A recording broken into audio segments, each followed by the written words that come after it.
도마복음 마지막 구절에 해당하는 113절과 114절입니다.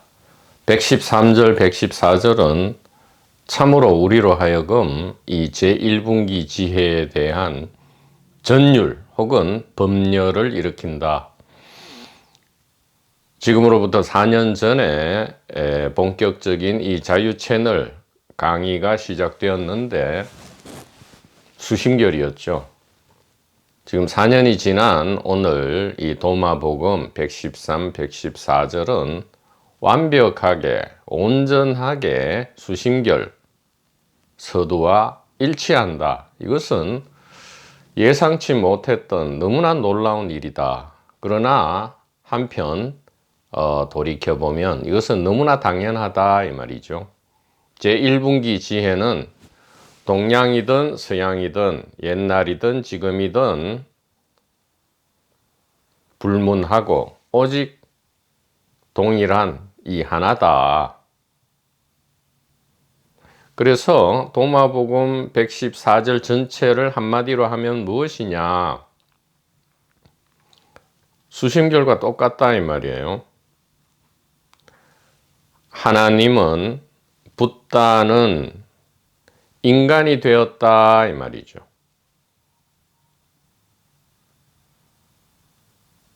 그래서 인간을 위시한 생물, 무생물체가 그 이름과 모습은 다를지언정 하나의 하느님이 인간이 되었기 때문에 모든 인간은, 모든 생물, 무생물은 동일한 하나다. 수심결 첫머리에 이 마음이, 의식이 하늘과 땅을 뒤덮고 있다 이렇게 하듯이 똑같다 이 말이에요. 이것은 우리로 하여금 몹시 놀라운 전율을 일으키고요.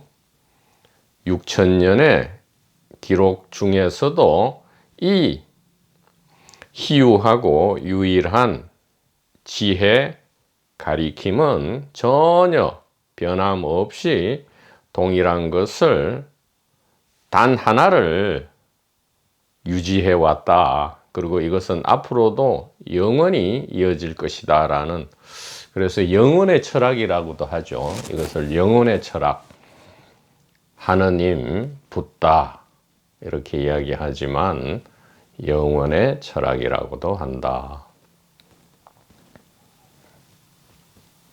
그래서 4년간 동양과 서양, 옛날과 지금을 무수히 탐색하고 돌고 돌았지만 본래 자리로 돌아왔다 이 말이죠. 이론상이 다시 한번 완성되었다 이렇게 말씀드릴 수 있겠습니다. 자, 그러면 하느님이 인간이 되었다, 붓다 깨달음이 일심반야가 인간이 되었다라고 하면 이 말은, 그러니까 우리가 신이다, 우리가 하느님이다, 우리가 붓다다 이렇게 되고요. 이것은 너무 큰 말이 되기 때문에 사실은 그저 이론 내지 풍문으로만 들릴 수 있다 이 말이죠. 직접적으로 우리에게 와 닿지를 않을 수가 있다 이 말이에요. 엄청나게 큰 소리는 사실 귀에 들리지 않죠. 엄청나게 작은 소리와 엄청나게 큰 소리는 귀에 들림을 벗어난다. 그와 마찬가지로 이 엄청나게 큰 이 포인팅은 우리가 이 단어 내지 이 이름에 중독되어 있기 때문에 이게 한 번에 파악이 잘 되지 않을 수 있다. 그래서 이것을 쉽게 이야기해야 된다. 그래서 의식의 위치와 개수라고 현대적으로 이야기하지만 이 또한 일반 추상적으로 들릴 수 있다 이 말이죠. 그래서 이것을 어떻게 더욱 구체적으로 이야기할 수 있는가 이 말이에요. 자, 그래서 이 이야기를 하기 전에 먼저 113절과 114절의 지혜 가리킴을 한번 읽어보고요.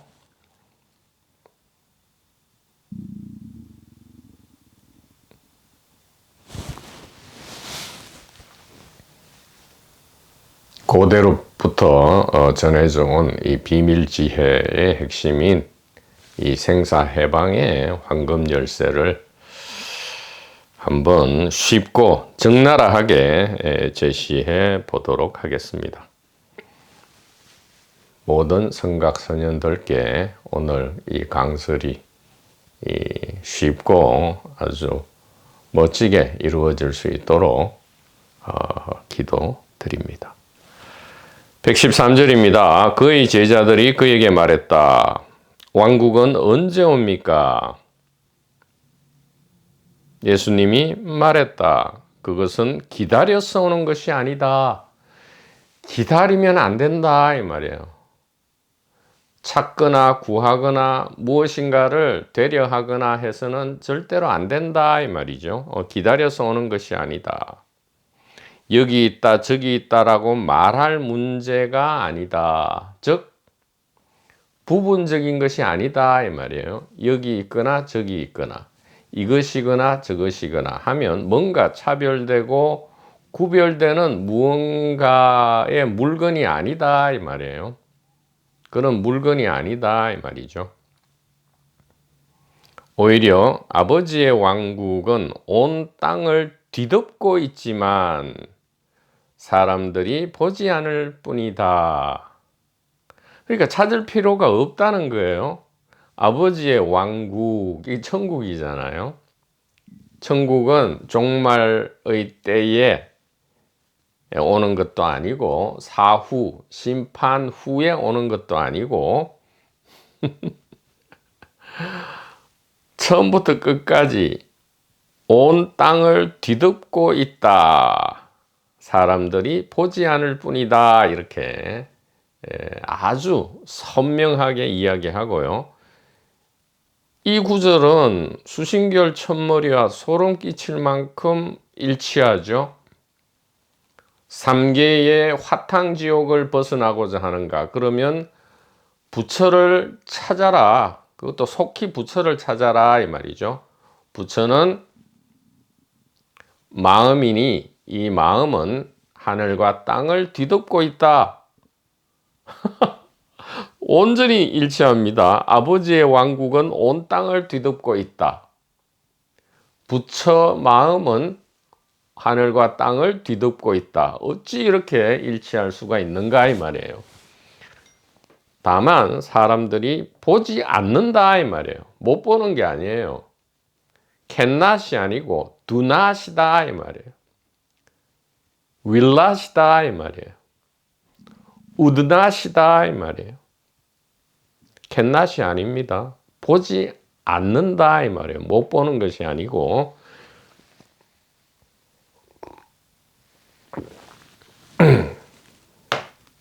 그래서 오늘 이 강서를 듣는 분들 중에 아니 나는 안 보는 게 아니고 그토록 보고 싶었는데 아직도 못 보고 있습니다 하는 분들은 이제는 오늘 이후부터는 그런 변명을 하지 못하게 분명하게 선명하게 제시하겠다 이 말이죠. 자, 이 구절을 2분기 개인 대중은 어떻게 왜곡시켰는지 한번 볼까요? 공감복음 누가복음입니다. 바리새인들이 하나님의 나라가 어느 때에 임하나이까 묻거늘 예수께서 대답하여 이르시되 하나님의 나라는 볼 수 있게 임하는 것이 아니요 또 여기 있다 저기 있다고도 못하리니 하나님 나라는 너희 안에 있느니라. 이 바리새인들은 뭐라 합니까? 이 오리지널 본래의 지혜 말씀은 아버지 왕국이에요. 신의 왕국이 아닙니다. 아버지 왕국은 온 땅을 뒤덮고 있다 했는데 뭐라 하고 있어요? 하나님 나라는 너희 안에 있다. 이건 마치 지금 현대에 전 세계에 널려 있는 이 도판, 종교판, 철학, 형이상학, 신비주의에서 뭐 뉴에이지, 위파사나 등등의 이 현대판 바리새인들이 말하는 것과 똑같죠. 깊은 내면 안에 무슨 참나가 있고 이것을 발견해야 된다. 이런 식으로 참으로 어처구니 없게 왜곡을 하고 있다 이 말이에요. 그러니까 온 땅을 뒤덮고 있다. 이것은 이미 우리가 소위 말하는 이 외부 객관 세계를 가리키고 있잖아요. 근데 지금 누가복음은 어디를 가리키고 있어요? 너희 안에 그럼 마치 이 주관, 즉 개인 육체 자아 안에, 즉 육체적 깊은 내면, 정신적 깊은 내면 안에 뭔가가 영혼 비슷한 무엇인가가 있으니 그것을 찾아라. 참으로 어처구니 없게 이렇게 왜곡했는데 인류의 하는 이 행위는 똑같다 이 말이에요. 2000년 전이나 지금이나 너무나 똑같다 이 말이죠. 자,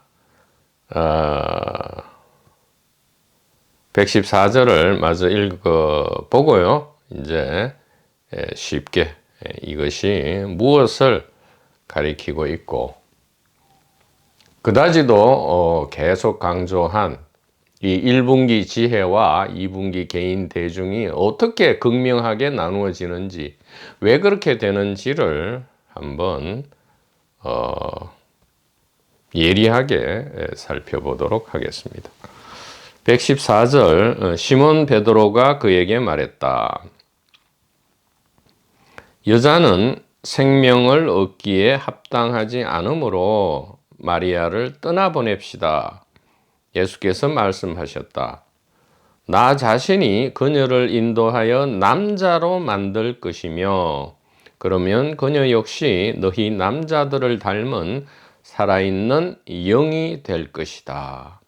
자신을 남성으로 만든 모든 여성이 하늘나라에 들어갈 것이기 때문이다. Kingdom of Heaven입니다. 하늘 왕국, 아버지의 왕국 이렇게 되어 있습니다.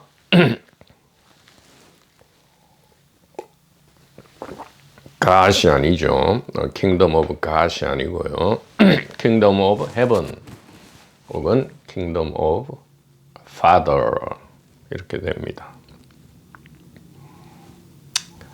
자,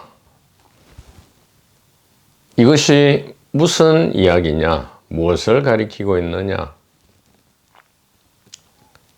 5만 년의 꿈을 가리키고 있다 이 말이죠. 5만 년의 꿈이다.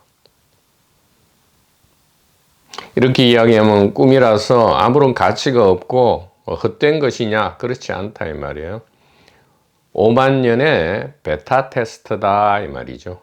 단일 의식이 지금 자기 자신을 체험하고 자각하고 경험하는 자기 자신을 깨닫는 5만 년의 베타 테스트 이것이 인류의 현재 상황이다. 왜 이것이 꿈이라고 하느냐? 이 하나의 의식 즉 Kingdom of Heaven, Kingdom of Father죠. 아버지 왕국 하늘 왕국 단일 의식 일심반야에 대한 수백, 수천, 수만 가지 해석 방법 중에 하나로서의 이 견이죠. 그러니까 이 일심반야 단일 의식을 어떻게 보느냐라는 이 수백만 가지 방법 중에 하나로서의 이 방법으로서 인류는 지난 5만 년간, 5만 년이라 할 때 인류는 호모 사피엔스 사피엔스를 이야기합니다. 호모 사피엔스 사피엔스가 인식하는 이 세상, 즉 이 의식을 해석하는 방법은 뭐였습니까? 시간, 공간, 물체다 이 말이죠. 시간, 공간, 물체다 이 말이에요.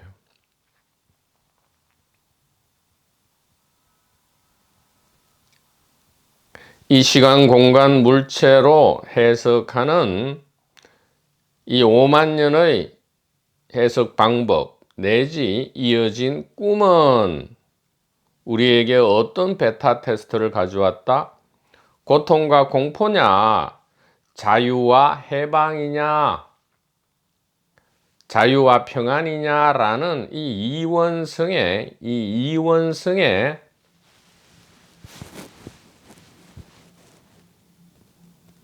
느낌, 뉘앙스, 에토스를 가져왔고요. 우리는 이것을 5만 년간 충분히 경험하였다 이 말이죠. 그래서 이제는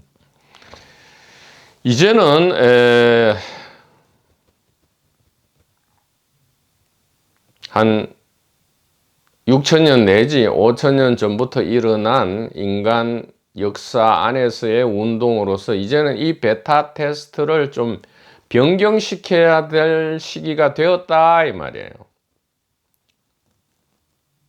굳이 이 이원성의 트랩을 이용하는 이 연극, 5만 년의 연극, 5만 년의 꿈을 이제는 좀 더 다른 방향으로, 좀 더 의식적이고 좀 더 뭐 낫달까 여하튼 이 더욱 진실에 부합되는 방향으로 이 의식 자각의 경험을 변경시킬 때가 되었다 그런 얘기예요. 그러면 이것을 어떻게 변경시킬 것이냐? 어떻게 변경시킬 것이냐?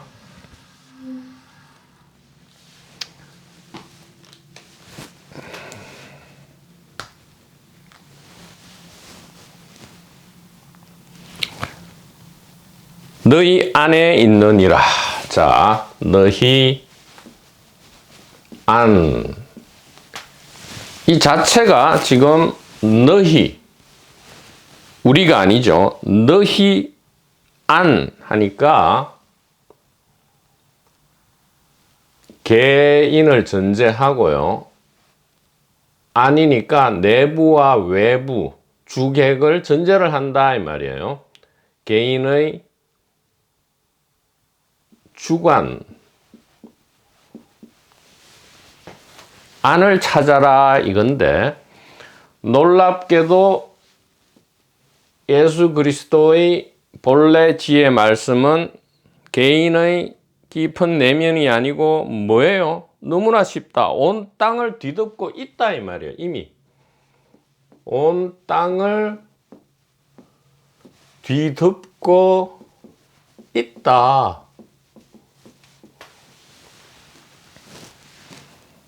자, 이렇게 바꿔야 되는데 가만 보니까 이게 바꾸는 게 아니잖아요. 이미 온 땅을 뒤덮고 있기 때문에 이미 뒤덮고 있는 것이 진실이고 사실인데 이것을 어떻게 다르게 온 땅을 뒤덮고 있는 이걸 일단 무엇인지 모른다고 합시다. 결국 이것이 마음이고 의식이고 영혼이고 영인데 이게 깨달음인데 깨달음이 온 땅을 뒤덮고 있는데 이것을 다시 개인의 깊은 내면 안으로 바꿀 수 있어요? 혹은 개인의 깊은 내면에 있는 것을 지금 바깥으로 끄집어내서 온 땅을 뒤덮고 있는 것으로 바꿀 겁니까? 이것은 그냥 오해를 제대로 된 정견으로 가리키는 것일 뿐이죠. 오해, 그것은 오해다. 지금 보이는 것은 저 태양이 동에서 떠서 서로 지는 것처럼 보이지만 사실은 지구가 회전하고 있다, 이렇게 가리키는 거죠. 본래 진실을 가리키는 거지, 천동설을 지동설로 바꾸는 게 아니잖아요. 바꾸는 게 아니다 이 말이에요. 물론 지금은 천동설도 아니고 지동설도 아니죠. 이 다 틀린 것이죠. 의식의 운동이죠. 정확하게 이야기하면. 자, 이것이 무엇입니까? 이것이 놀랍게도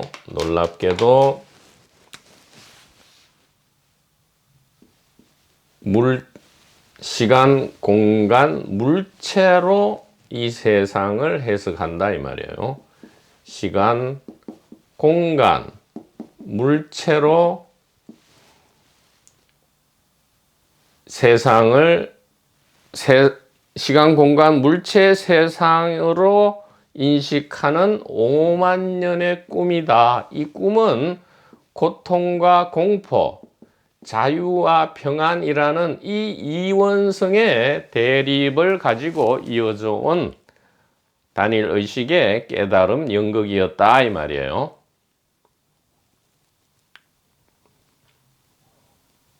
그런데 이것의 본래 모습은 뭐다? 시간, 공간, 물체가 아니고 뭐다? 일심, 반야, 단일 의식인데, 이것을 동양에서는 뭐라 했다? 붓다라 하고 마음이라 했고요. 웨스트에서는 아버지 왕국, 하늘 왕국 혹은 그리스도 메시아 이렇게 이야기했다 이 말이에요.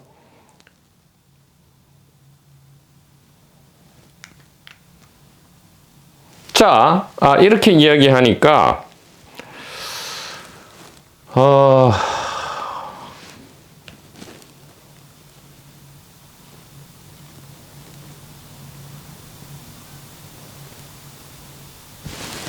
여전히 지금 실감이 나지 않을 수 있다 이 말이죠. 실감이 안 난다. 그래서 우리의 가장 관심 있는 사실을 가져와서 이 이야기 전체를 독파를 해야 된다 이 말이죠. 그래서 I am the body. 자, 이것은 우리에게 너무나 익숙하고 명확하기 때문에 이 이야기를 가지고 좀 더 명확하게 이야기를 해보자 이 말이에요. 자, 지금 개인 주관을 다 부셔버리고 시공간 물체라는 꿈을 다 부셔버리고 고통 공포의 모습과 자유 평안의 모습을 다 사라지게 하고 무슨 일심반야를 찾아가자 이 얘기가 아니에요. 지금 A에서 B로 바꾸자 그 얘기가 아닙니다. 전혀 그런 얘기가 아니에요. 다만 이 전도몽상을 바로 세우는 데 있어서 이 이름과 모습을 바꾸는 게 아닙니다. 이 진실은 바로 여기에서 드러납니다. 자, 우리가 5만 년간 인류의 꿈을 꾸어왔다. 이 말은 I am the body도 알아왔다 이 말이에요. I am the body. 그럼 I am the body가 아니고 다른 게 있을 수 있습니까? 있을 수 없지요. 나는 특정한 육체다. 이거 자체는 틀림이 없어요. 틀림이 없는데 이것을 어떻게 해석합니까? 나는 특정의 육체다 이렇게 하죠. 특정의 개인이다 이 말이에요. 특정의 몸이고 그래서 특정한 개인이다 이렇게 되는데, 우리가 배워온 이 문법 구조 내지 이 생각의 틀은 I am the body 하면 어디에 집중을 하느냐, the body다 이 말이에요. 나는 몸이다 이렇게 해석을 하고요. 결국 the body에 방점을 두게 된다 이 말이죠. 그런데 놀랍게도 우리가 온 땅을 뒤덮고 있지만 사람들이 보지 않을 뿐이다. 이게 몹시 궁금하잖아요. 이제는 알았어요. 뭐 깊은 내면에 있는 영혼이 아니고 이 온 땅을 뒤덮고 있는데,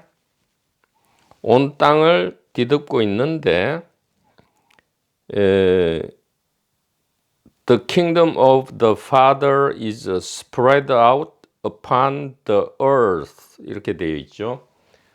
온 지구, 온 땅을 뒤덮고 있는데, 온 세계죠. 당시에는 지구니까 지금으로 얘기하면 온 세계를 뒤덮고 있는데 사람들이 보지 않을 뿐이다. 그러니까 우리는 몹시 궁금해요. 내면의 깊은 내면에 무슨 아트만이나 참나가 아니라면 지금 온 세상을 뒤덮고 있는 이것이 분명히 눈을 가지고 보는데 왜 보지 않을 뿐이다 라고 하느냐, 이것이 지금 현대적으로 쉽게 단순하게 가르쳐져야 되거든요. 바로 이 얘기입니다. 바로 이 얘기예요. I am the body 할 때에 우리가 the body를 보지, 이 앞에 거는 당연하다 여기고 보지 않는다 이 말이에요. I am을 보지 않아요. I am을 안 본단 말이에요. 지금 113절에서 사람들이 보지 않을 뿐이다. 그래, 그러면 저거 어디 가서 히말라야에 가야 돼요? 아니면 미얀마 가야 돼요? 뭐 윗바사나를 해야 됩니까? 뭐 화두 참선 명상을 해야 됩니까? 깨달음 체험, 성령 체험, 방언 체험을 해야지만이 지금 온 땅을 뒤덮고 있는 것을 볼 수 있습니까? 아니면 안 보다가 보게 됩니까? 그게 아니란 말이에요. 그게 아니라고요. 이게, 자 보세요. I am the body 할 때 우리는 이 앞에 거는 당연한, 그냥 따라오는 부수적인, 부차적인 뭐 생각할 필요도 없는 걸로 늘 여겼단 말이에요. I am the body. 아, 이게 결론이구나. 그래서 나는 육체다. 이렇게만 했는데 아니다 이 말이에요. The body 이것은 지 혼자 전혀 있을 수 없죠. 예. I am이 없이는 그냥 해보세요. 그냥 the body 뭐 어쩌라고, the body 뭐 이렇게 된단 말이죠. 그러니까 the body가 있게 하기 위한 그 초석, 그 기반은 뭐다? I am이다 이 말이에요. 자, the body라 할 때에 the body는 뭐냐? 그야말로 the body죠. 육체, the body예요. 지금 여기 식물이 있죠. 나무가 있다. 이것도 the body죠. 이 책상, 이것도 the body죠. 그 다음에 자동차도 우리가 the body라 하잖아요. 차체를 the body라 한단 말이에요. 그리고 어떤 큰 건물이 있다. the body죠. 생물, 무생물체를 통해서 온통 존재하는 전체의 개별체를 우리가 뭐라 한다? the body라 하잖아요. 이게 뭐예요? 특정 the body의 총체. 그러니까 시간도 the body죠. 시간 자체로서 the body고 공간도 the body죠. 이것이 세상이다 이 말이에요. the body가 세상이다. 자, 우리는 이렇게 하나하나 나누어져 있는 개별체의 집합으로서 세상을 인식한다. 이게 5만 년의 꿈이다 이 말이에요. 이것이 5만 년의 꿈이다. 이것이 5만 년의 꿈인데 이 5만 년의 꿈을 꾸는 그리고 개별체의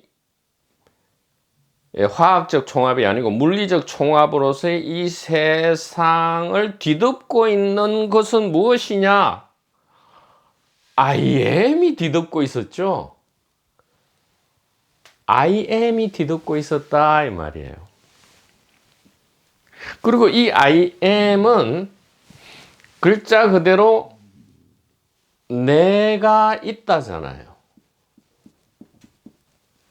the body를 빼버리면 I am은 뭡니까? 내가 am, be죠. be 존재 동사의 인칭 변화잖아요. am은.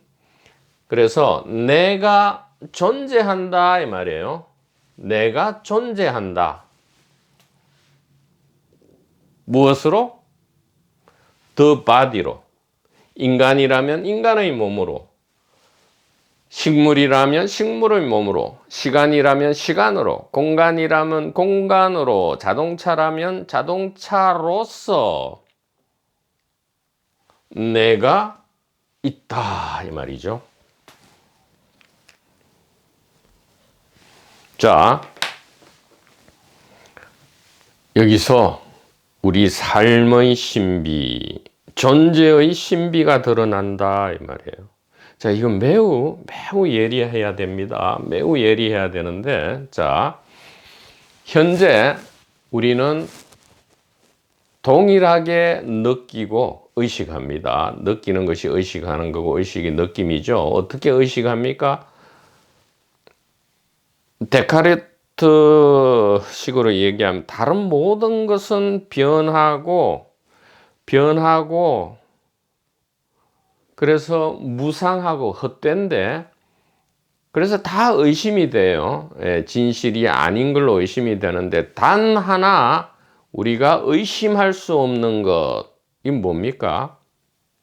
그리고 모두에게 공통되는 것. 그게 사람이든 동물이든 식물이든 광물이든 행성이든 위성이든 항성이든 간에 시간이든 공간이든 간에 절대로 의심할 수 없는 것은 뭐죠? 내가 있다는 느낌, 내가 있다는 의식이죠. 그런데 가만히 보세요. 이 내가 있다는 느낌이 우리는 이제까지 육체 내지 몸에서 나오는 부산물인 줄 알았어요. 그렇죠? 그런데 내가 있다는 이 느낌, 의식을 가만히 고요하게 차분하게 살펴보면 오히려 이 바디와 아무런 상관이 없다는 것을 선명하게 자명하게 직관으로 알 수 있다 이 말이에요.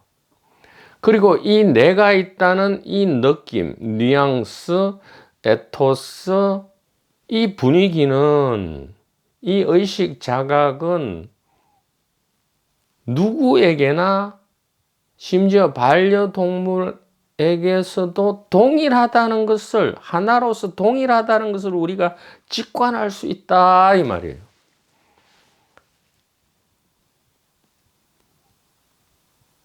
그래서 내가 있다 이것은 전혀 개인적인 의식이 아니고 하나의 단일한 의식, 즉 일심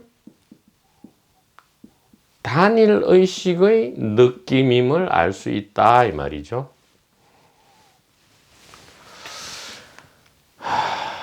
우리의 경험 법칙에 의한 증거는 무엇이냐? 자, the body는 우리가 5살, 최초 기억이 보통 5살인 전후니까요. 5살, 15살, 25살, 35살 엄청나게 변하죠. 그 바디의 모습, 느낌, 그 다음에 기능, 성능, 즉 캐릭터, 퍼스널리티는 육체와 이 캐릭터 퍼스널리티가 연동해서, 즉 자아 변동과 육체 변동이 서로 연동되어서 같이 엄청나게 변동을 한다 이 말이에요. 근데 보십시오. 내가 있다는 이 느낌은 5살이든 35살이든 65살이든 95살이든 온전히 동일하다 이 말이에요. 동일하다. 그리고 the body의 변천사를 한눈에 직관하고 있다 이 말이에요. 매 순간 언제나 한눈에 직관하고 있다. 언제 이렇게 변했지? 언제 이렇게 시간이 흘렀지? 이제는 시공간이 흘렀지 이렇게 해야 되죠. 언제 이렇게 시공간이 변화되었지? 라고 하는 이유는 무엇이에요? I am은 변치 않고 the body를 계속 저절로 윗바사나를 하고 있었기 때문이 아닌가요? 내가 있다는 특정 the body, 개인에게 귀속되지 않고요. 모든 인칭에서, 모든 생물체에서, 모든 무생물체에서 I am, 내가 있다는 동일하기 때문에 언제 이렇게 시간과 공간이 흐르고 언제 내가 이렇게 변모했지?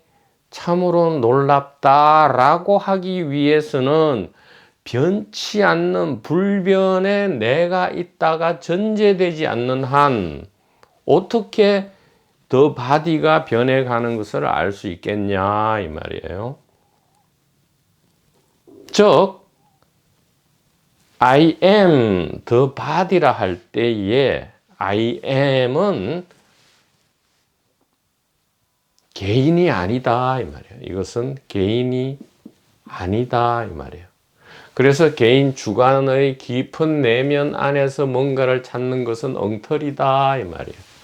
이 누가복음 공관복음에 하나님 나라는 너희 안에 있느니라 이것은 엉터리다 이 말이에요.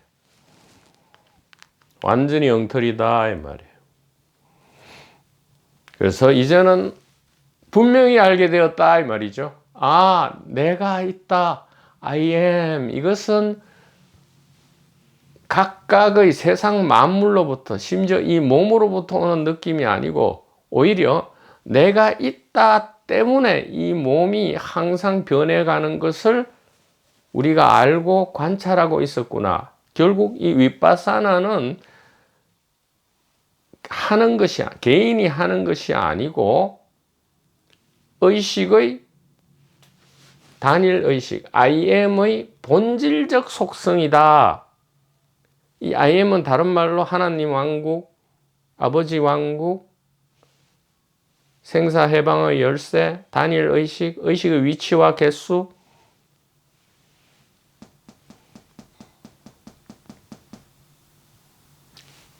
윗바사나, 자연적으로 저절로 윗바사나를 한다 이 말이에요. 언제 이렇게 시간이 흘렀지? 이게 완벽한 온전한 윗바사나잖아요. 누가 합니까? The body, 개인이 합니까? 아니죠. I am이 하는 거잖아요. I am. 단 하나의 I am이란 말이에요. 단 하나의 I am. 이렇게 되면 I는 1인칭이 아니고 총칭이 되고요. am은 특정 개인의 존재가 아니고 개체의 존재가 아니고 총체로서의 존재다. 즉 I가 M이고 M이 I가 된다 이 말이에요. 이렇게 파악이 되면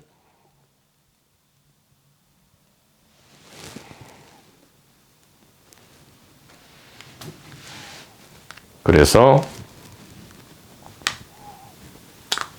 첫 번째의 정견, 첫째 정견, 내가 있다는 느낌은 육체로부터 나오는 게 아니고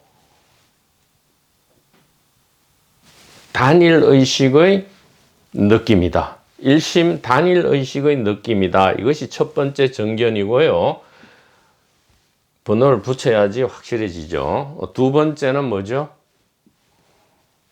윗바사나는 개인이 하는 것이 절대 아니고 의식의 본질적 혹은 본래적 속성이다 이 말이에요. 즉 의식이 곧 윗바사나, 즉 알미죠. 의식은 알미잖아요. 그러니까 우리가 the body, 그러니까 5살 때든 15, 20, 35, 65, 95 이 변해감을 불변의 위치에서 변함을, 그러니까 불변의 눈으로 변천을 항상 윗바사나 하고 있었다. 그러고 봤더니 나의 본래 위치는 the body가 아니고 I am이었다 이 말이에요. 이렇게 아는 것이 뭐죠? 죽기 전에 죽는 것으로서 죽기 전에 몸으로부터 빠져나오는 거죠. 몸 밖으로 나와버리는 것이다 이 말이에요. 그러니까 온 땅을 뒤덮고 있다. 이것을 A에서 A로 가는 것, 이렇게 아는 것이 죽기 전에 죽는 것이고 몸 밖으로 나오는 것이죠. 자, 첫째는 내가 있다는 이 불변의 느낌은 육체 느낌이 아니고 일심 단일 의식의 느낌이다. 둘째, 윗바사나는 개인이 하는 것이 아니고 의식의 본래적 속성이다. 자, 세 번째입니다. 세 번째. 그러면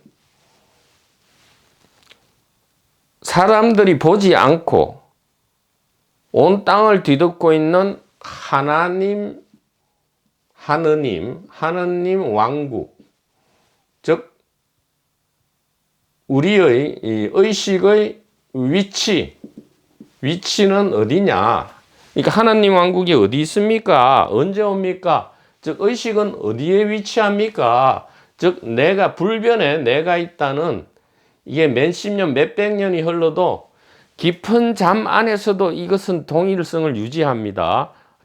꿈도 없는 깊은 잠 안에서도, 심지어 꿈이 있더라도 동일성을 유지해요. 꿈 안에 나라는 캐릭터를 여전히 저절로 윗바사나 하고 있거든요. IM이. 이 IM은 피지컬, 아스트랄, 멘탈 세계 전체를 관통해서 단 하나로서 IM으로 존재합니다. 자, 이것은 하나님의 왕국인데, 이것을 천국인데, 이것이 이 고통과 공포와 자유와 평안이라는 이 냉탕 온탕 전체를 아우르는 영원한 안심으로 인도하는 이 의식, 일심반야 지혜의 위치는 어디냐 이 말이에요. 위치는 어디냐. 자, 쉽게 가겠습니다. 자, I am the body, 이것을 결합하면 이게 이제 보디사트바죠. 보디사트바고 인간이 된 신이죠. 즉 I am은 신이고 하느님이고 the body는 인간이잖아요. 그래서 인간이 된 신이다. 보디사트바다. 길가메시다. 이렇게 하는데, 자, I am the body를 그대로 두고요. 그대로 두고, 자, 내가 5살, 15살, 25살, 35살 계속 어떻게 이렇게 변하지라고 자명하게, 선명하게 알고 있죠. 저절로 압니다. 저절로 아는 이 알면 우리가 여태까지 the body에 있는 줄 알았는데 이제 알고 봤더니 I am에 있었다 이 말이에요. 즉 우리 의식, 즉 우리 영혼, 즉 우리 마음, 즉 우리 정신, 즉 이 하나의 나의 위치는 어디에 있어요? 어디에 있어요? The body에 있는 것이 아니고 I am에 있었다 이 말이에요. 참으로 묘하죠? 보이십니까? 지금 I am the body를 하나도 뜯어 고치지 않았어요. 그대로 두고요. 지금 어떻게 이동했습니까? The body라는 5만 년의 꿈에서 I am이라는 이 새로운 호모 스피리투스도 아니고요. 호모 깨달음 투스도 아니고 뭐라 해야 될까요? 호모를 벗어난 컨셔스 투스? 5만 년의 꿈에서 이것을 그대로 두고요. 어디로 눈을 뜨면 된다?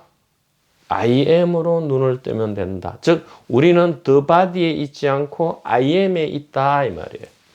즉 I am이 삶과 죽음 전체 세계를 관통하는 이 I am이 소위 말하는 이 삶의 세계를 우리가 이미 죽어서 가는 그곳에서 이미 I am으로서 the body의 이 변천을 지켜보고 있었다 이 말이죠. 지금도 지켜본다 이 말이에요. 그래서 자 I am 우리는 the body에서 I am으로 옮겨왔다. 이것을 뭐라 한다? 제2분기 개인 대중의 길을 마다하고 제1분기 지혜의 길을 걷는다 이렇게 얘기하고요. 이렇게 되면 어떻게 되죠? 자 보십시오.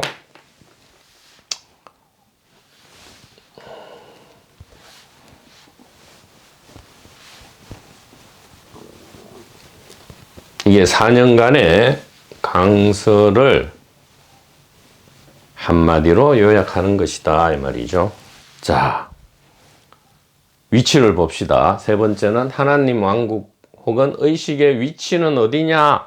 자, 위치가 여태까지 the body에 있다가 I am으로 옮겨왔잖아요. 자, 그러면 위치를 지금 봅시다. the body의 위치는 어디 있어요? the body는 너무나 명확하죠. 인간은 the body의 위치는 여기예요. the body의 위치는 여기단 말이에요. 식물의 the body의 위치는 어디예요? 여기죠. 만약에 이렇게 행위할 수 있고 말할 수 있다면 이렇게 하겠죠. 이렇게 하겠죠. 그래서 the body의 위치는 뭐예요? 공간 내의 특정 지점이다. 시공간 특정 지점이다. 이렇게 이야기할 수 있겠죠. 시공간 특정 지점이다. 자, 그런데 보십시오. 지금 전혀 여태까지 생각하지도 않고 보지도 않고 있던 I am으로 우리가 옮겨왔단 말이에요. 예. 몸 밖으로 나와서 옮겨왔다 이 말이에요. 그럼 I am은 어디에 있느냐? I am은 어디에 있느냐? 단 하나. 모든 개체에 공통되는 단 하나로서의 I am은 어디에 있어야 돼요? 모든 개체를 다 포괄해야 되잖아요. 그럼 당연히 개체 안에 있을 수는 없죠. 개체 밖인데 모든 the body, 모든 시공간 내의 특정 지점을 다 포괄해야 돼. 다 포용해야 돼. 그리고 이 시공간은 우리가 칸트에서 시사받았듯이 모든 개체 인식을 위해서 시공간을 인위적으로 5만 년, 즉 호모 사피엔스 사피엔스라는 이 수단 틀에 의해서 인위적으로 만들어낸 이게 개념이거든요. 이데아 포슈텔룽이란 말이에요. 이 시공간이 객관 물리적 개념이 아니다 이 말이에요. 물리적 실체가 아니고 시공간은 특정 지점의 개체를 우리가 인식하기 위한, 그래서 이원석의 연극을 영위하기 위한 인위적 창조물이 시공간이다 이 말이에요. 자, 그렇게 안다면 시공간 내의 특정 지점에 위치하는 모든 the body, 개체를 한꺼번에 아우르려면 뭐 밖에 있어야 돼요? 시공간 밖에 있어서 시공간 자체를 포괄해야 된다. 그럼 어디 있어야 돼요? 도마복음 113절에 온 땅을 뒤덮고 있어야 되고요. 즉, 온 지구를 뒤덮고 있어야 되고, 수심결 첫머리에 온 하늘과 땅을 뒤덮고 있어야 돼. 그러면 어디예요? 여기죠? 이게 뭐죠? 이것이 I am이다 이 말이에요. 이것이 I am이다 이 말이에요. 이거 꿈도 못 꿨잖아요. 이것이 I am이잖아요. 그래서 이 두개골 안에 두뇌가 이것을 보고 있었던 게 아니고 이것이 이것을 보고 있었다 이 말이에요. 이것이 이것을. 근데 이것은 하나예요. 이것이 이것도 보고 저것도 보고 싸그리 다 보고 있었다. 이것은 언제 본래 모습으로 돌아간다? 꿈도 없는 깊은 잠. 그리고 육체가 유효기간이 다 돼서 오퍼됐을 때 본래 상태로. 그러니까 the body가 있던, 자, 우리가 삶이라 하는 육체 세계에서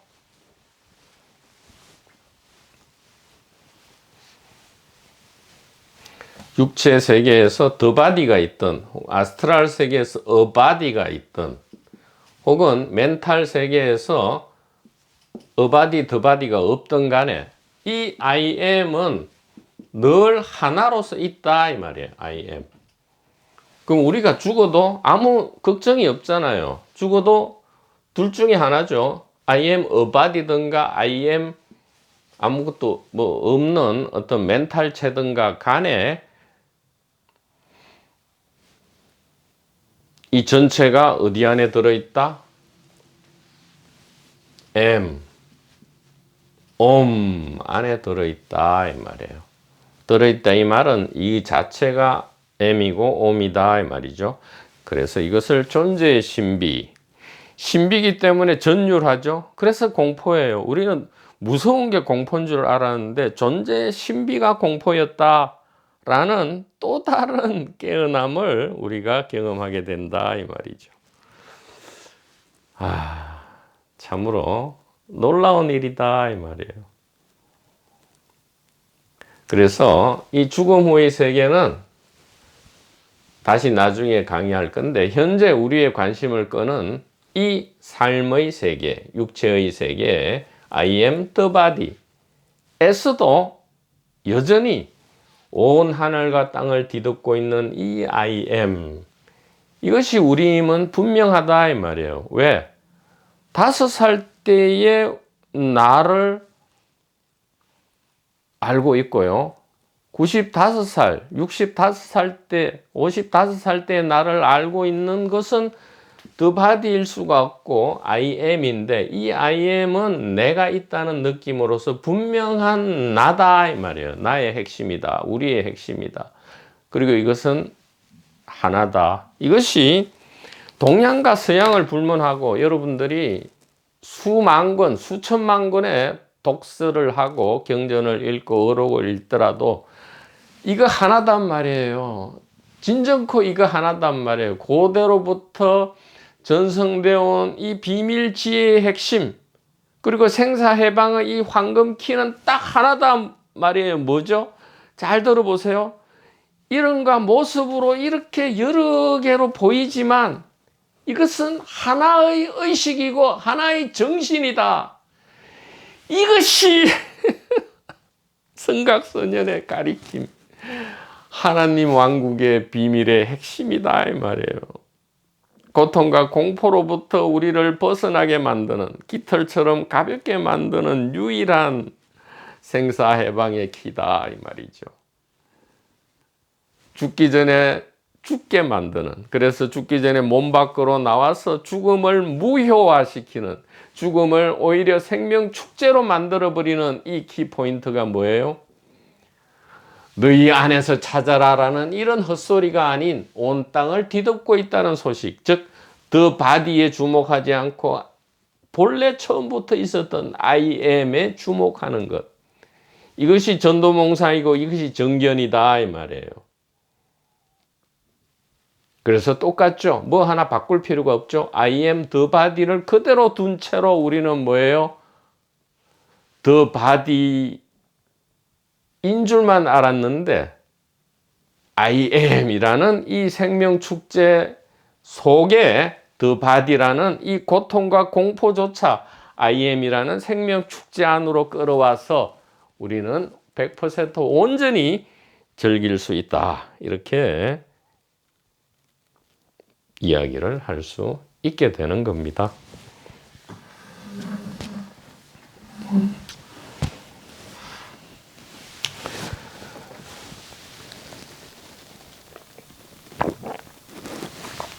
그래서 113절에 보면 지금 누가복음은 너희 안에 있느니라 함으로써 어디에 주목하고 있죠? 2분기 개인 대중의 길로서 I am the body에서 the body에 의식을 집중하는 5만 년의 꿈을 꾸고 있는데 우리는 지금 5만 년 만에 깨어나서 무엇을 처음으로 보게 됐어요?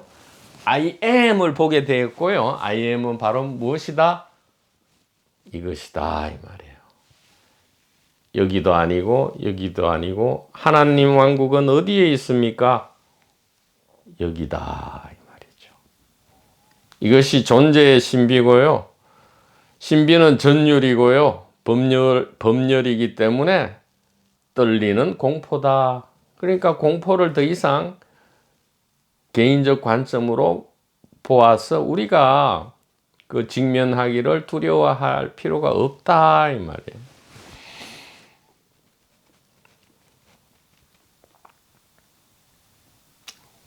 복음서 저자들의 안목과 스토리텔링 능력은 놀라우리만치 유치하고 경험, 지식 부족 등으로 너무나도 나이브하다. 도대체 너희 안, 우리 안에, 일단 안에 안이라는 게 어디를 얘기하는 거예요? 여기 안과 밖이 어디 있냐고요? 이 몸을 막 해부하면 이게 아닙니까? 두뇌 안을 막 두뇌를 해부하면 그게 아닙니까? 도대체 안이 무엇인지 자체도 모르고 그냥 안이라 하고 있고요. 또 어디 안을 이야기하냔 말이에요. 육체 아니냐 정신 아니냐 이래 물을 수 있는데 육체는 우리가 이게 육체라면 이 안은 우리가 알 수 있죠. 그러나 정신이라 하면 마음, 영혼, 의식이라 하면 그래 의식 안은 어디냐고요. 일단 의식의 위치를 알아야 의식 안이나 밖을 알 수 있을 거 아닙니까? 그러니까 안이라는 게 무엇인지도 모르겠고 그 어디 안인지도 알 수 없고 또 그 안에 무엇이 있는지, 자 그래 안을 알았다 합시다. 그 안으로 깊숙이 들어가서 무엇을 찾아내라 하는 건지 참으로 바보 멍텅구리 유치원 재롱에 불과하다. 그래서 놀라우리만큼 유치하고요. 경험 지식 부족으로 너무나 나이브하다 이 말이죠. 그런데 오리지널한 이 도마복음 113절의 이 지혜 말씀은 소름 끼칠 만큼 수신결 서두와 일치한다. 즉 동양 이스트와 웨스트의 제1분기 지혜는 그게 6,000년이 지나든 5만 년이 지나든 20만 년이 지나든 변함없이 이 하나다. 뭐예요? I am이다. 그리고 이것은 여전히 여기에 있다. 우리가 육체로서 살았든 죽었든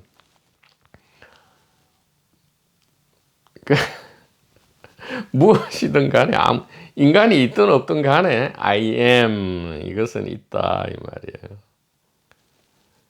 이것은 없다 이 말이에요. 이것은 없다로서 있다 이 말이에요.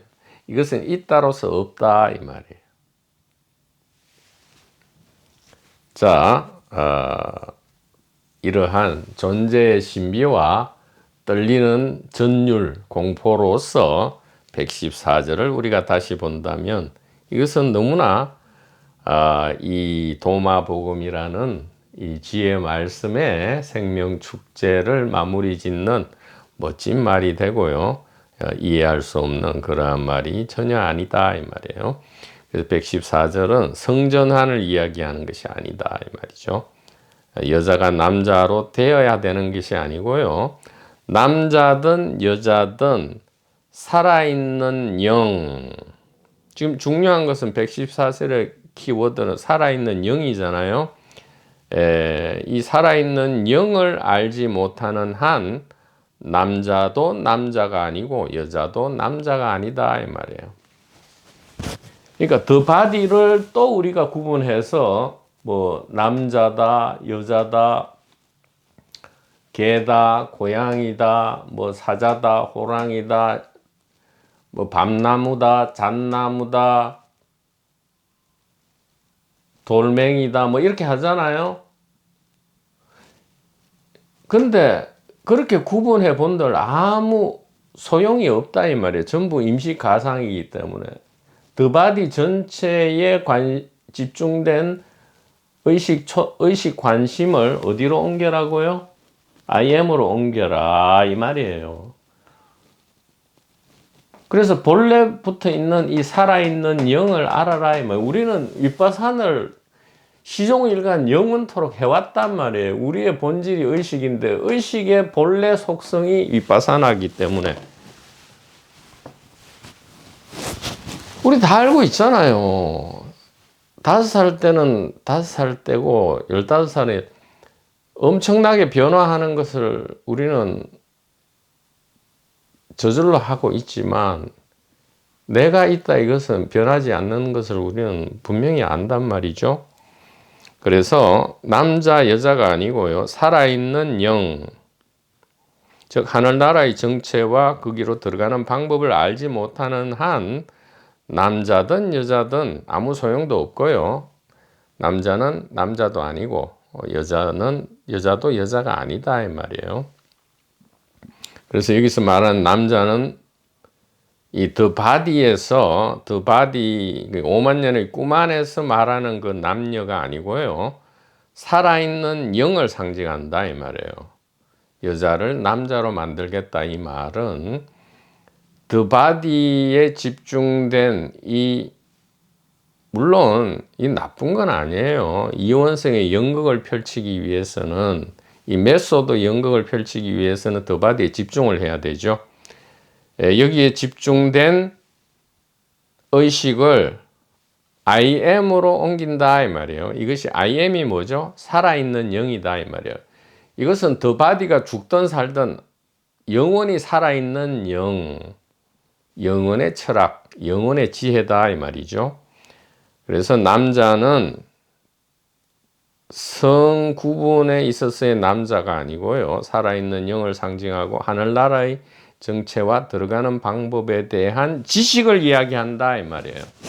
그래서 마리아를 인도하여 남자로 만들 거다 이 말은 하늘나라의 정체와 들어가는 방법에 대한 지식을 가리켜서 이해하게 만든다 이 말이에요. 그러면 모든 사람이 이 I am 하늘나라에 들어갈 것이다 이 말이죠. 자, 그래서 114절은 앞에서 나왔던 여러 번 나왔던 둘을 하나로 만드는 게 아니고 둘이 하나가 될 때 이 말은 뭐죠? 깊은 내면을 찾아다니는 이 엉터리 도판 생활을 접고 온 땅을 뒤덮고 있는 이 I am을 보고 알게 될 때 이 말이에요. 그때는 남자는 남자가 아니고요. 여자는 여자가 아니게 되고 다 뭐가 된다? I am이 된다. 자, 그러면 또 오해를 해. 그러면 남자는 이제 남자가 더 이상 아닙니까? 아니에요. 더 바디를 그대로 둔 채 이거 버리면 안 돼요. 더 바디를 그대로 둔 채 여태까지 보지 않았던 I am을 보시라 이 말이에요. 보시라 이 말이에요.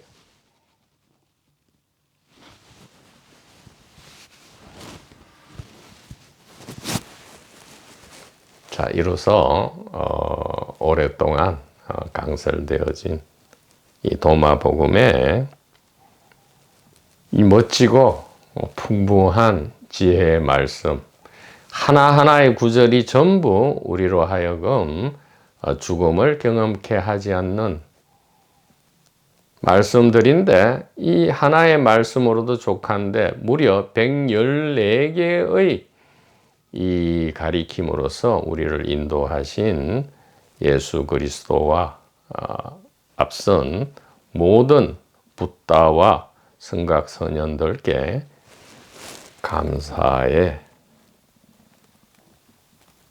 마음을 기도를 올리는 바입니다.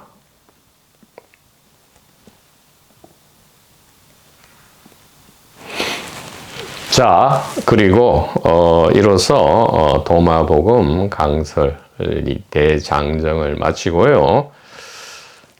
마지막으로 이 중간중간에 우리가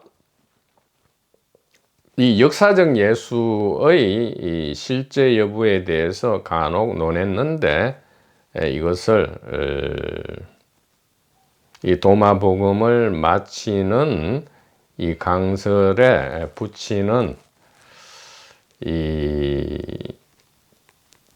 뭐랄까 부록이랄까 로서 간략하게 다시 한번 말씀을 드려보겠습니다.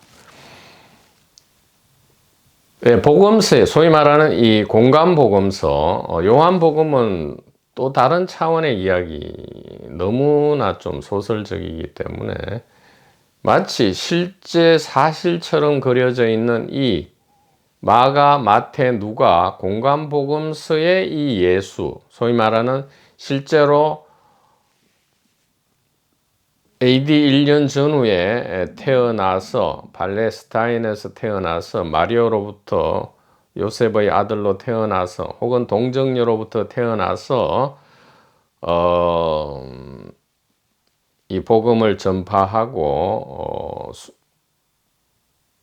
이 고통을 겪고 십자가에서 죽고 3일 만에 부활한 이 실제 사람, 역사적 존재로서의 이 예수가 실제로 존재했는가? 이것을 길게 이야기하고 신학적, 학술적, 고고학적으로 이야기하자면 무슨 100년을 얘기해도 모자라겠죠. 그러나 간략하게 이야기해 본다면 역사적으로 실제 했던 혹은 실제 하지 않았던 간에 우리의 이 제1분기 지혜의 길에서는 크게 중요한 것이 아니다 이 말이에요. 아니 예수 그리스도가 역사적으로 실제한 인물이든 아니면 실제하지 않았던 인물이든 이 1분기 지혜는 아무 영향이 없다 이 말이에요. I am은 아무 영향이 없죠. 우리가 알았듯이 이제는 역사적 예수는 더 바디에 속하죠. 더 바디가 실제했던 아니면 역사적 예수가 실제하지 않았다 하더라도 이미 인류의 정신 안에서 아스트랄 캐릭터로 혹은 멘탈 캐릭터로는 이미 굳건하게 존재하죠. 그리고 육체적, 아스트랄적, 멘탈체로도 존재하지 않는다 할지라도 이 I am, 즉 하나님의 존재는 여전히 굳건하게 전혀 영향을 받지 않기 때문에, 이 붓다 깨달음은 전혀 영향을 받지 않기 때문에 아무 영향이 없다 이 말이에요. 그리고 복음서, 공간 복음서에서 모든 기적 요소와 이적 요소를 다 빼버리고 부활도 없는, 육체 부활도 없는 그러한 사람이 역사적으로 존재했다 할지라도 그것조차 무슨 의미가 있겠냔 말이에요. 그러면 그냥 저기 시장에서 40년 동안 생선 장사를 하던 홍길동이 있었다. 근데 이 사람이 막 뒤에 과장이 돼가지고 기적과 뭐 육체 부활 이런 걸로 과장이 되었지만 본래 이 과장되기 전에 어떤 사람이 있었다 할지라도 그게 무슨 의미가 있냔 말이에요. 또 그 사람이 한 말 자체도 여러 군데서 이렇게 끌어모아져서 그 사람이 입에 올려진 것으로 만들어졌다면 그러한 역사적 존재가 무슨 의미가 있겠냔 말이에요. 그러니까 이게 역사적 존재가로 있었든 없었든 문제될 게 아니고요. 우리가 걷는 이 자유와 평안의 길과는 아무 상관이 없지만 그래도 마무리를 하는 의미에서 이야기를 해본다면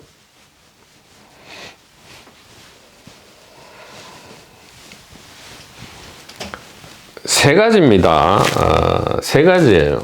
지금 역사적 그러니까 복음서에 예수가 실제로 있었다라는 증거는 세 가지로 얘기되고요. 없었다는 증거는 뭐 100가지, 1000가지가 있기 때문에 이 스피커도 중간중간에 여러 번 말씀드렸지만 그런 없었다는 증거는 100, 1000가지가 있기 때문에 그것은 차치하고요. 복음서에 예수가 실제로 있었다는 증거, 유력한 증거 크게 세 가지. 이 세 가지는 어디서 나왔느냐?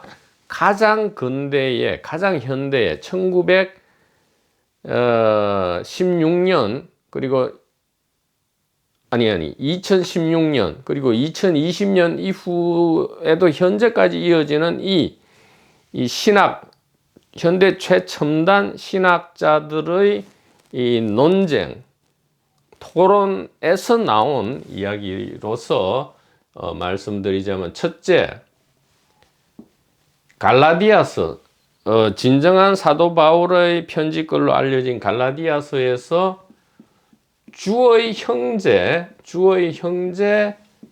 야고보, 이렇게, 그러니까 예루살렘 공동체, 그러니까 그러니까 BC 이전부터 일어난 이 그리스도 운동, 그리스도 의식 운동의 이 하나로서 이 예루살렘 공동체의 수장으로서의 야고보는 역사적 존재예요. 근데 요 역사적 존재를 언급하면서 주의 형제 야고보, 우리 이 주는 그리스도를 얘기하죠. 그리스도를 얘기합니다. 이 그리스도의 형제 야고보 이렇게 한단 말이에요. 그래서 이걸로 미루어 볼 때 분명히 예수 그리스도도 야고보라는 동생을 가지고 형은 아니겠고요. 동생을 가지고 있었기 때문에 역사적 존재다라는 요 증거로서 제시되는 게 하나 있어요. 갈라디아서에 그러니까 사도 바울이 회심하고요. 3년 동안 아라비아로 갔다가 그 다음에 이제 예루살렘에 곧바로 갔다고 되어 있는지 뭐 아니면 12년 뒤에 갔는지 모르지만 어쨌든 예루살렘으로 가서 주의 형제 야고보와 그 다음에 게바와 요한만을 만났지 다른 예수 그리스도의 제자는 안 만났다라고 이렇게 약간 금방지게 이야기를 해요. 그러니까 예수 그리스도의 12제자의 이게 존재 신빙성이 확 떨어지죠. 다른 사람 안 만났다 이래요. 오직 중요 VIP인 야고보하고 게바하고 요한만 만났다 이 얘기예요. 그 중에서도 이제 주로 게바와 이야기했지 야고보는 인사 정도 한 것이고 뭐 이렇게 되어 있습니다. 둘째는 십자가형입니다. 십자가 형벌을 받았다. 셋째는 이게 세례 요한으로부터, 세례 요한은 이게 또 요세푸스의 이 기록에 의하면, 유대 역사가 요세푸스 플라비우스죠. 요세푸스의 기록에 의하면 세례 요한도 야고보와 마찬가지로 역사적 실제 인물이에요. 이 세례 요한으로부터 세례를 받았다. 요단강으로 나아가서 세례를 받았다. 이렇게 되어 있거든요. 이것이 이제 역사적 예수의 실제 증거로서 제시됩니다. 이 1, 2, 3이 가장 강력한 역사적 예수, 공간복음서에서 그리고 있는 예수가 실제 했다는 증거인데, 자 보십시오.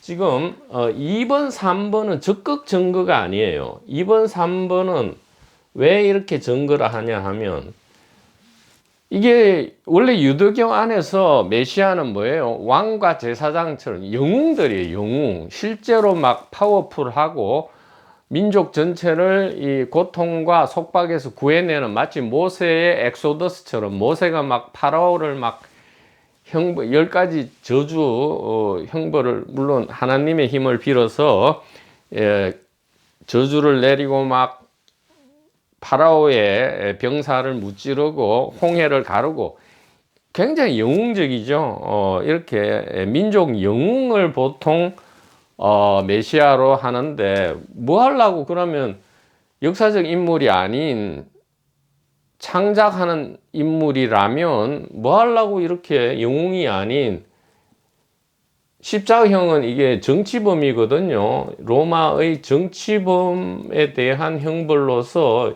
이 십자가형을 받으면 매우 이게 비참하고, 메시아는커녕 메시아가 어떻게 십자가형을 받느냐. 그런데 지어내는데 하필 이렇게 유대 전통에서 전혀 메시아로서 전혀 부적합한 인물로서 십자가형 받은 사람을 뭐 하려고 그려내느냐.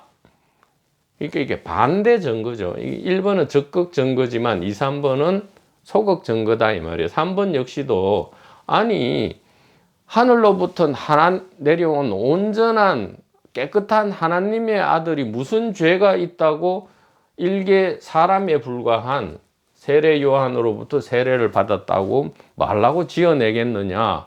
역사적으로 실제로 십자가형을 당하고 세례를 받았으니까 이런 것을, 이것은 빼박 사실이니까 이렇게 할 수밖에 없었지 않느냐. 지어내는데 뭐 하려고 십자가형과 세례 요한으로부터 세례를 받았다. 세례 요한으로부터 세례를 받으면 사실은 세례 요한이 스승이 되고 예수님은 제자가 되는 거란 말이에요. 죄사함을 받는 의식이거든요. 그러니까 2, 3번은 지어낼 이유가 없다. 이것을 이제 뭐라 하냐 하면, 이게 당혹성의 원리라 그래요. 당혹성의 원칙, 당혹성의 기준이라 합니다. The criterion of embarrassment라 해요. The criterion of embarrassment. 뭐냐? 굳이 밝혀서 득될 게 하나도 없는 얘기. 이 당혹하죠. 예를 들어 지금 복음서는, 공간복음서는 메시아의 복음과 메시아의 존재를 전파하기 위해서 쓰여진 문서인데, 그 안에 사람들이 읽으면 굉장히 당혹감을 느낄, 메시아가 십자가형을 받았다고? 그것도 로마 당국에 의해서 정치범의 형벌인, 그러고 십자가형을 받으면 이게 그냥 시체 장사도 안 지냅니다. 그냥 그 야생 들깨나 뭐 이 야생 동물들이 와서, 아니면 까마귀나 이 새들이 와서 그냥 시체를 다 먹어버려요. 이런 가장 비참한 형벌인 십자가형을 받았다고 메시아가 이 당혹하죠. 그래서 이 당혹한 사실을 기록했을 때, 즉 기록자의 의도에 배치되는 당혹감을 주는 사실을 기록했을 때 그 기록은 사실에 가깝게 보아야 한다는 것이 이 당혹성의 원칙 내지 기준입니다. 즉 불리한 것을 기록했다 이 말이에요. 불리한 것을 기록했을 때 왜 기록했겠느냐? 이것은 역사적 사실로서 너무 빼박이니까 바꿀 수 없으니까 기록했다 이 얘기죠. 그래서 2, 3번은 이 당혹성의 기준에 의한 이 소극 증거가 되고 1번은 적극 증거로서 예수가 존재하는 증거다. 이렇게 이제 보통 이야기를 하는데 이것은 좀 근거가 매우 약하다. 매우 약하다. 지금 기준으로 봐서는 저렇게 이야기할 수 있을지 모르지만 2000년 당시 이 팔레스타인이 알렉산더 이 마케도니아의 알렉산더의 대원정에 의해서 300년 이상 이 헬레니즘으로 물들었고요. 그 다음에 AD 60년 이후에 다시 이 헬레니즘을 계승한 로마인들에 의해서 지금 유대 전통이 어떻게 보면 완전히 사라지고요.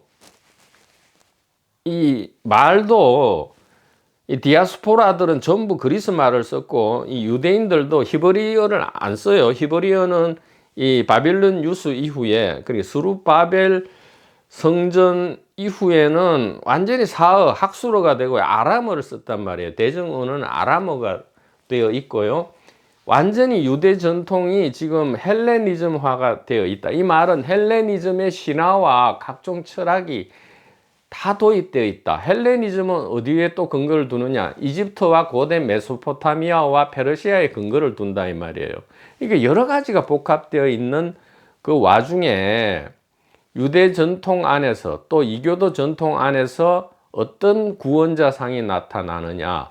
이집트 오시리스처럼 그리스의 디오니소스처럼 이 인간이 된 신이 인간 세상의 권세자들로부터 핍박받아서 죽고 부활해서 다시 하늘로 승천해서 심판자 역할을 한다는 이 스토리가 이 플롯이 이 헬레니즘 세계의 고대 세계에 지금으로부터 2000년 전에 만년에 있었단 말이에요. 그래서 이 십자가형 받고 부활하는 이것은 당혹성의 원칙이 아니고요. 당시에 헬레니즘의 철학과 종교와 신화에 당연히 영향을 받았다 이 말이죠. 그 철학과 종교와 신화는 고대 그리스와 바빌론과 메소포타미아의 유구한 전성을 다 끌어들여서 포섭한 그러한 것이었다 이 말이죠. 그래서 얼마든지 이것은 이해될 수 있고요. 또 세례 요한으로부터 세례를 받다. 이것은 타나크, 즉 구약의 히브리 성경에 의하면 이 메시아는 다윗의 자손으로서 반드시 메시아 앞에 엘리야, 선지자 엘리야가 먼저 와서 주의 길을 예비한다 그렇게 되어 있단 말이에요. 그래서 주의 길을 예비하는 사람으로서 당시에 가장 적합한 인물이 요단강에서 세례를 베풀고 있던, 즉 바리새파도 아니고 사두개파도 아닌 이 광야에서 세례를 베푸는 이 세례 요한, 약간 엄격한 수행자의 역할이죠. 그래서 약간은 맞지 않아요. 그렇지만 이 엘리야의 역할이 반드시 있어야 되기 때문에 그 역할을 세례 요한에게 맡기고요. 창작을 하고 세례 요한으로부터 세례를 받았지만 하늘로부터 인정을 받아요. 성령이 비둘기처럼 내려와서 너는 나의 아들이다 함으로써 세례 요한보다 더 위로 올라갈 수 있는 장치를 하고 함으로써 엘리야도 등장시키고 하나님의 아들로도 등장시킬 수 있는 이 정교한 플롯을 만들기 위해서 이것을 만든 것이지 당혹성의 원칙에 100% 적합한 것은 아니다. 그 다음에 주의 형제는 두 가지로 해석할 수 있다. 당시에 이 영적인 그리스도 운동의 일환으로 참가한 모든 사람은 예를 들어 우리가 현재 교회에서도 형제님, 자매님 이렇게 하잖아요. 그와 같은 호칭에 불과하다. 공동체 내의 모든 사람은 다 주의 형제다. 이렇게. 그런데 특히 게바나 요한에 대해서는 얘기하지 않고 왜 야고보에 대해 얘기했느냐. 야고보는 중요 인물이니까 특별하게 중요한 주의 형제로서 언급했다. 이렇게 얘기할 수도 있고요.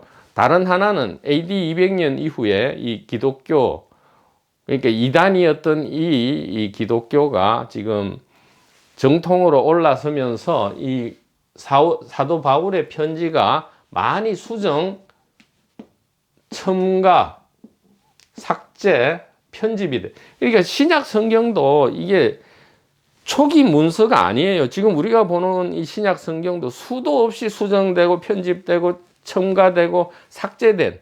그러니까 사도 바울의 편지도 이 갈라디아서도 많이 수정 편집됐는데 한참 뒤에 주의 형제 이것이 삽입되었다. 사실은 초기 문서에는 이게 없었다. 이러한 두 가지로 우리가 해석할 수 있다. 그렇다면 1, 2, 3 모두 예수 그리스도가 역사적, 그러니까 공간복음서에 나오는 그러한 존재, 역사적 존재로서의 실제로 존재했다. 기적을 다 뺀다 할지라도 그 증거로서 1, 2, 3은 참으로 미약하다. 그리고 1, 2, 3을 어느 정도 인정한다 하더라도 예수 그리스도라는 인물이 역사적 사람이다라는 것이 아닌 증거가 수백 수천에 이르기 때문에 요세푸스의 이 전쟁사 고대사에 나타나는 그 한 단락도 뒤에 한참 뒤에 첨가 추가된 걸로 분명히 밝혀졌습니다. 그래서 이 이야기를 도마복음 마지막 강설에 붙이는 이 추가 에피소드로 하고요. 참으로 영광스럽게도 도반번님 여러분들과 이렇게 오랜 시간 동안 이 도마복음이라는 이 지혜 말씀을 가지고 이 의식 축제를 즐기게 되어서 참으로 이 스피커도 영광으로 생각하고요. 우리 도반번님 모두께서 이 도마복음에 힘입어서 보다 더 이 1분기 지혜에 의해서 힘과 용기를 얻어서 이 장엄하고 찬란한 의식생명 축제를 보다 온전히 누리시기를 간절히 바라고요. 소망합니다. 번님 여러분, 사랑하는 친구 여러분, 대단히 감사합니다.